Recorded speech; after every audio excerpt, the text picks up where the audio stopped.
Jekes Tunggal Bekar Puja. Di sini saya akan melanjutkan materi dari apresiasi puisi kelompok 3, analisis struktural dan semiotika. Latar belakang, analisis struktural dan semiotik merupakan dua pendekatan penting dalam kajian sastra dan linguistik yang berkembang pada abad ke-20. Kedua metode ini menawarkan cara pandang baru dalam memahami dan menginterpretasi teks serta fenomena budaya. Analisis struktural. Puisi atau karya sastra merupakan sebuah struktur. Struktur di sini dalam arti bahwa karya sastra itu merupakan susunan unsur-unsur yang bersistem yang antara unsur-unsurnya terjadi hubungan yang timbal balik saling menentukan. Dalam pengertian struktur ini terlihat adanya rangkaian kesatuan yang meliputi 3 ide dasar, yaitu yang pertama ide kesatuan, yang kedua ide transformasi, yang ketiga ide pengaturan diri sendiri atau self-regulation. Kemudian semiotika. Semiotika sendiri berasal dari bahasa Yunani. Semion yang berarti tanda. Semiotika merupakan ilmu yang mempelajari cara untuk memberi makna pada suatu tanda. Semiotika dapat diartikan juga sebagai konsep pengajaran pada manusia untuk memaknai tanda yang ada pada suatu objek tertentu. Tanda juga menunjukkan pada suatu hal lainnya, sesuatu yang tersembunyi di balik dari tanda itu sendiri. Seperti contohnya asap, maka tanda di balik menunjuk pada api. Kelebihan dan kekurangan analisis struktural.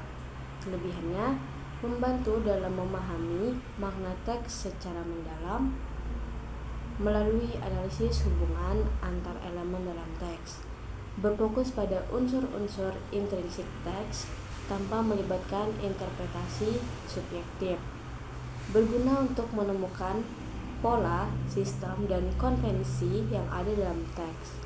Dan terakhir, dapat diterapkan dalam berbagai jenis teks seperti sastra, film, dan musik.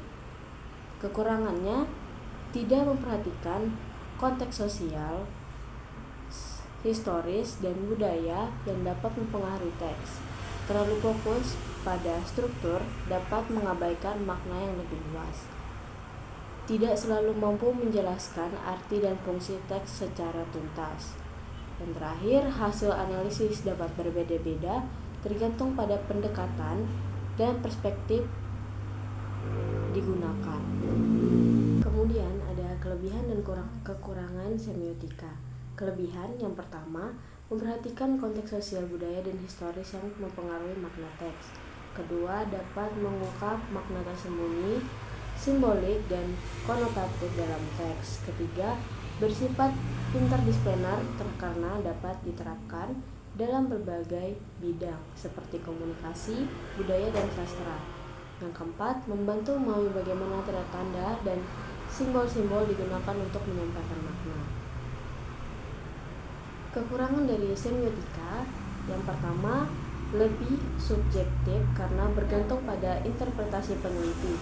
Yang kedua, hasil analisis semiotik dapat bervariasi tergantung pada latar belakang dan perspektif peneliti. Yang ketiga, membutuhkan pemahaman yang mendalam tentang teori dan konsep semiotika. Yang terakhir, dapat mengabaikan aspek struktur dan elemen intrinsik teks. Contoh karya puisi berjudul Hujan Lolos di Sela Jari, karya dari Yudhiswara. Analisis struktural, tema, bentuk, bahasa, dan ritme. Analisis semiotik, tanda, makna denotatif dan konotatif, intertekstualitas, dan konteks budaya. Yang terakhir ada kesimpulan. Analisis struktural dan semiotik merupakan dua pendekatan penting dalam kajian sastra, di mana struktural berfokus hubungan antar elemen, sedangkan semiotik berfokus kepada makna. Dalam konteks puisi, pendekatan struktural membantu mengungkapkan susunan dan relasi antar unsur-unsur, sementara semiotik membantu penafsiran yang lebih luas terkait simbol makna dan tanda-tanda yang ada pada karya puisi tersebut. Sekian dari saya, terima kasih.